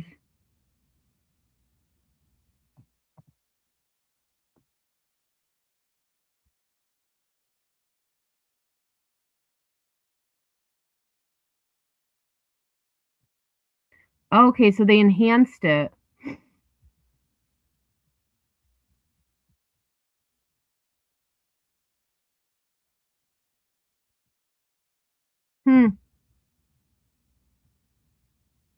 Oh, they had one, Doodles? I did not. Oh, Evil Queen, thank you so much for gifting a membership. That was super sweet. And Porch Life 1967. Congratulations. Welcome to the Stoners. If you happen to be in one of my chats and you see Evil Queen or even on these YouTube streets, be sure to thank her. A couple of hours ago. Okay. So that's probably where maybe this dash cam video came from. All right, so give me one momento. Let's see. Camilla. Almost. Conference. Oh, right here.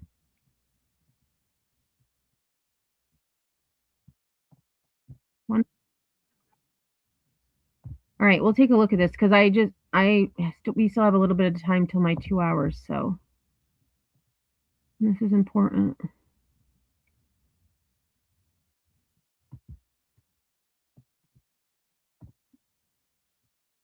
And thank you for letting me know, Doodles. I appreciate that.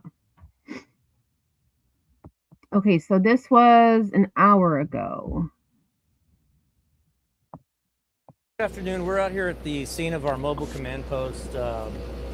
We're stepping up operations. Up to this point, we've been relying upon the school to allow us access, and the school's been great partners. But at a certain point, we see that, we don't want to interfere with their operations either. And so we've now set up our command post. Again, they've been gracious enough to let us use the parking lot.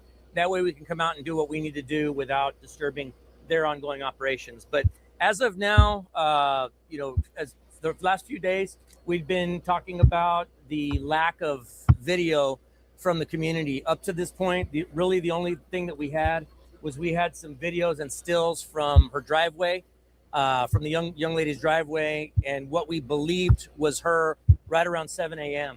Late yesterday, we were made aware of a second video that somebody from the neighborhood here was on their way to work about 7 a.m., about the same time, and saw what they believed may have been her on a dash cam. This person had a dash cam operating in their vehicle. They shared that video with us. And again, at present, I'm not able to say with 100% certainty that this is the young lady in the picture, but it does certainly have the clothing description on this pedestrian certainly does match up with what she was wearing at the time. And so, we're sharing that information, that video with you all in hopes that somebody may have collected similar video. Up to this point, really, this was the best direction of flight that we were able to develop.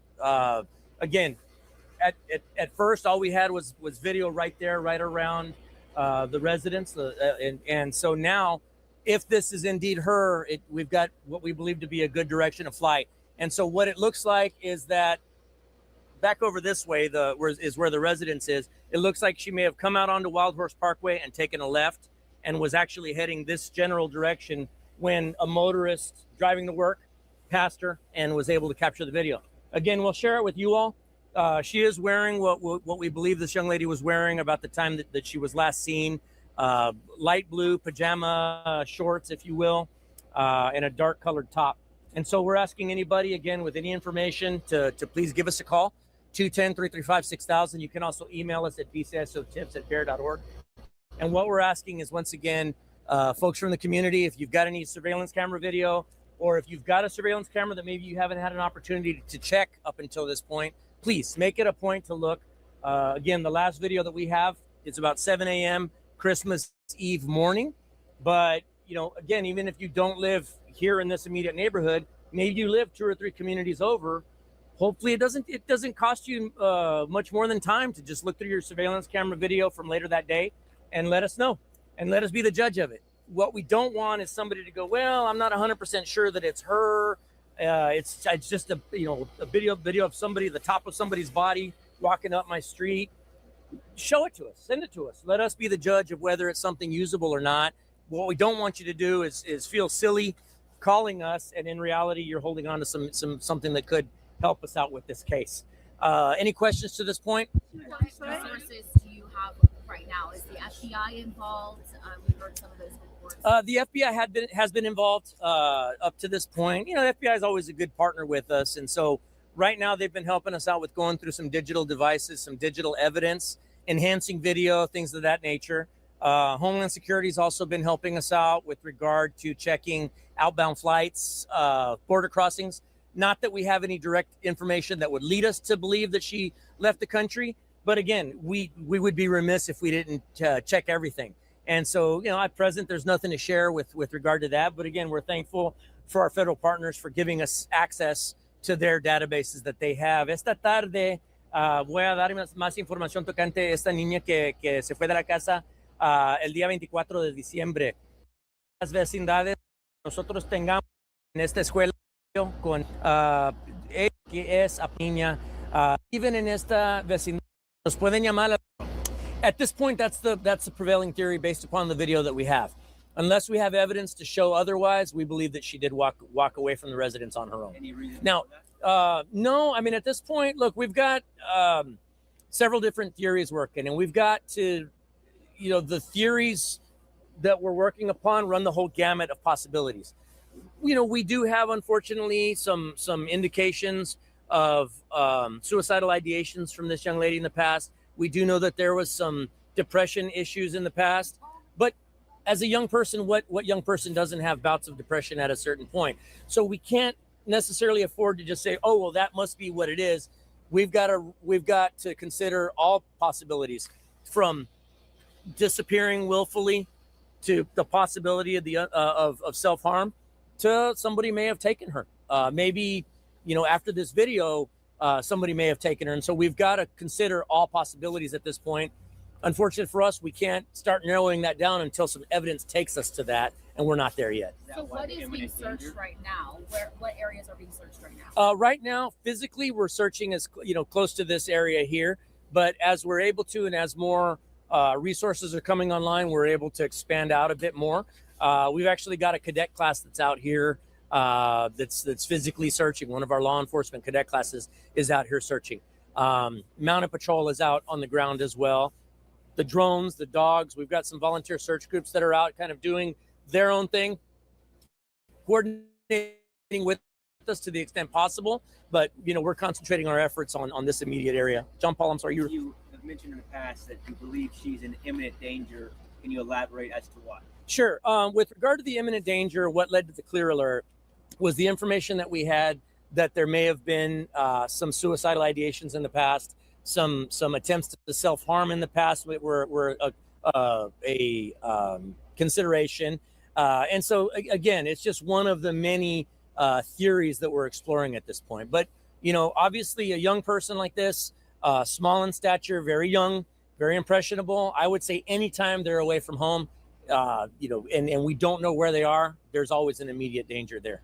Concern. The dash cam video where you sort of believe that you saw her, how far is that from her house? The dash cam video that we saw is maybe a couple blocks from her home, maybe 2 blocks at the most. I'm just guesstimating there. Holding anything? No, she just appears to be walking by herself, and it to the person that captured it, it didn't really mean much until such time as they put 2 and 2 together and said, wait a second, on my commute, I saw somebody. And maybe, and she took a chance. The person that brought this to us took a chance. And hopefully it'll pay off for us and it'll help us at least it's given us a better direction of flight to be able to concentrate our efforts on. Si nos puede dar una cronología de cómo desde el primer video y luego el siguiente video y hasta dónde ha llegado ahorita la investigación, donde creen que... Sí, al principio de la investigación solamente teníamos un video de la casa, que aproximadamente las 7 de la entero. Este video, la fecha está aproximadamente que the date is way off, the time is way off, for whatever reason. The lady that shared it with us, the couple that shared it with us, I should say, they know that this video was captured on this day. They were able to attest to that fact. And they know that she leaves for work every morning around 7 a.m. And so even though the date and time is off, she's fairly certain or very certain that video capture was right around 7 a.m. just after the time we saw her at her driveway. You mentioned de que ella sentía que estaba en peligro. ¿Por qué? ¿Cuál es la razón? Y habíamos... Sufrió de jóvenes entrando ella sola, se llevó. Entonces no tienen límite. Well, it gives us a direction of flight, right? Again, to that point, all we had was her driveway and really didn't know from there. This at least gives us an idea. It was okay, this general direction coming from the residence itself.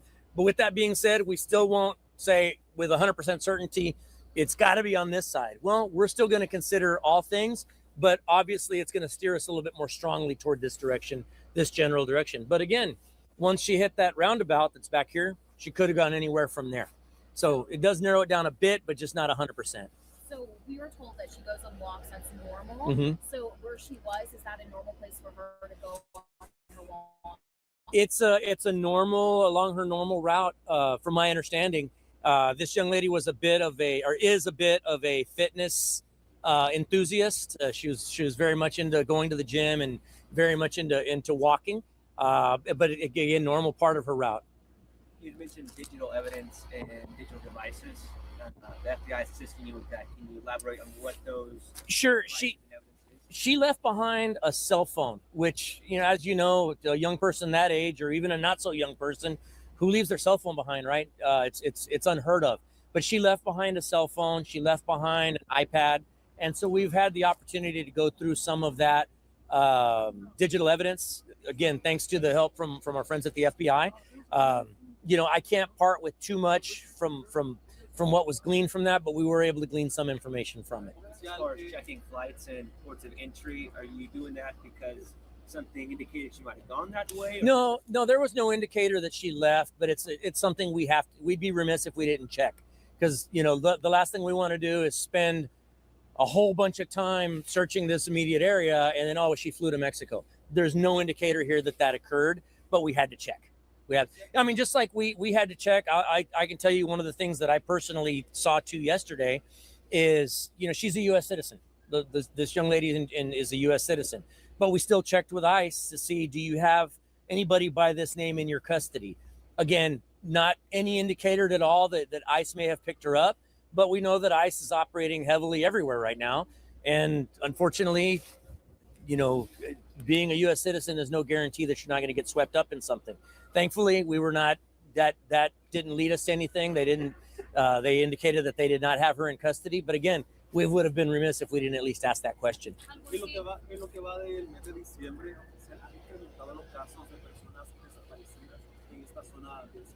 Mira, nosotros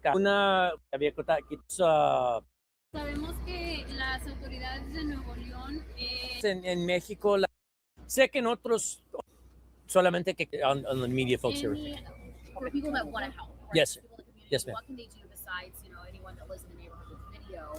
What volunteer efforts are underway or available? Well, so the volunteer search groups are kind of doing their thing right now. We would just appreciate it if they coordinate with us. Far be it from us to say don't search. If they feel it in their hearts to do that, we'd appreciate them coordinating with us to let us know where they're going to be. We certainly welcome the help if they so choose. But we would ask that they if they see law enforcement searching a particular area, that they just kind of stay out of that area. The last thing we want to do is be tripping over each other. But certainly if they feel that it's in their hearts to search a certain area, we'd appreciate that. Just your thoughts on that. I'm sorry? Have you found any relevant physical evidence during these ground searches? No, well, look, I certainly wouldn't be the type to discount anything at this point. I can tell you we haven't been made aware of any evidence that we would say is meaningful. But again, with that being said, if any of these search parties come across anything that they feel is relevant, call us. What we would recommend or what we would ask is that they not touch it. Because if it does happen to end up being some sort of evidence, we don't want that chain of custody tainted in any way. So if you happen to see something out there, call us, 210-335-6000. Just your concern that we're now in day 5 without seeing her. Look, always cause for concern. Young folks, a lot of things can happen to a young person in a matter of hours. So yeah, the fact that we're five days out and counting is certainly cause for concern. A lot of things can happen to this young lady. That's why it's incumbent on us, on this community, to everybody come together with the objective of getting her back to her family sooner rather than later. Can you talk about what agencies are helping outside of BCSO on the ground, or is it just you all? Right now, we're the only law enforcement agency out here on the ground that I'm aware of. We have coordinated with SAPD and with Helotes PD, obviously both great partners, because some of the search areas border their city limits. I'm certain that they'd come out and help us if we asked them to. But for right now, it's just BCSO. The FBI has been helping us out, as I mentioned, with some of the technologies. And then HSI has been helping us with databases and things like that.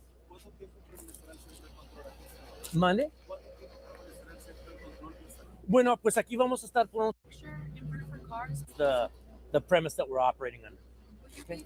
Putting up footage of in front of the school. We've shared it with these guys. Yes, ma'am. Okay, thank y'all so much.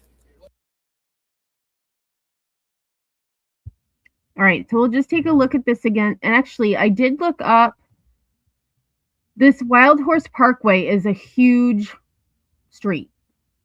But when he mentioned the roundabout, I was like, oh, I see the roundabout. So he had said that she was coming up on the roundabout, I believe. So this is Wild Horse Parkway. And here is the roundabout. Now there could be, I don't think there's another roundabout. There is not.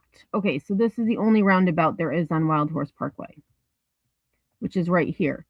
I don't know what her address was, but he said that she was about 2 blocks away, which isn't very far at all. Because when you look at their blocks, I mean, I guess they're like city blocks. Some of them are longer than others, but when you zoom out, I mean, it's a huge area. I feel like she could be anywhere. So let's go back to the dash cam video and just watch this again, because it looks like there's a big curve here too.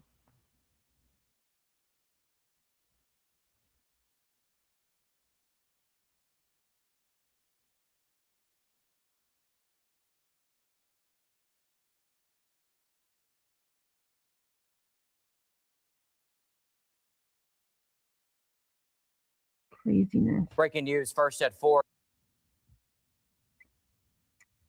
All right, y'all. Well, that is all I've got. Thank you again, Doodles, for letting me know that.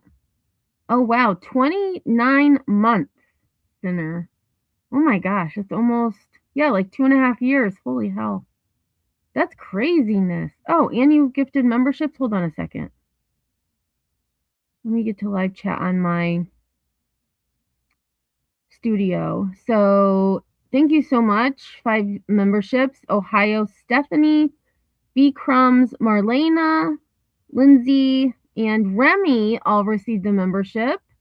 Thank you so much, Sinner. And if any of you happen to watch this on the replay and see Sinner either here or on these YouTube streets, be sure to thank him. I appreciate that. Thank you. And I did just end the poll. So 95% are having a good day, 5% are having a bad day, which means that one person is having a bad day. The rest of us are having a good day. So hopefully that one person has a better day tomorrow. So thanks for being here. I do appreciate it. I hope that they are able to find Camilla very soon, because it's been 5 days. Well, actually, it's coming, because it was 7 a.m. So then that was Wednesday, Thursday, Friday, Saturday, Sunday, Monday. Right. So it's been 5 days. It'll be 6 days tomorrow morning, which is, I mean, I don't have a good feeling about it, but I'm hoping that she is just somewhere. And I mean, it makes me think of, the case that I'm thinking of didn't turn out very well, but there was a young girl that had gotten into a fight with her parents, and she left and she just went for a walk. They ended up finding her like 2 blocks away, and she had taken her own life. I hope that's not the case here. I hope that she just needed to maybe get away, but I don't think it looks good, in my opinion. Especially if she's taken a walk every morning at the same time and she's come home. What I would like to know is if that route was her normal route, because I know, like, when I walk, I tend to take the same, I go the same way, although I probably shouldn't, because that becomes routine and people can, like, stalk you. But I don't know. Hopefully they find her soon, and I will keep an eye out. I'm also going to look up to see what the other case, the sexual assault case at Stillwater High School is that we learned about from that filing. I'm going to try to find the paperwork for that. And yeah, so if you're watching this on the replay, #replay, leave a comment below. If you haven't hit the like, please do so on your way out. Oh, he did say it was her normal. Okay, I must have missed that. Thank you, Doodles. Okay, so it was her normal route, which means someone could have been casing her or watching her. And that's sad to say, but there's weirdos in this world and crazies. So have a great night. And until next time, y'all, I will see you on the flip side.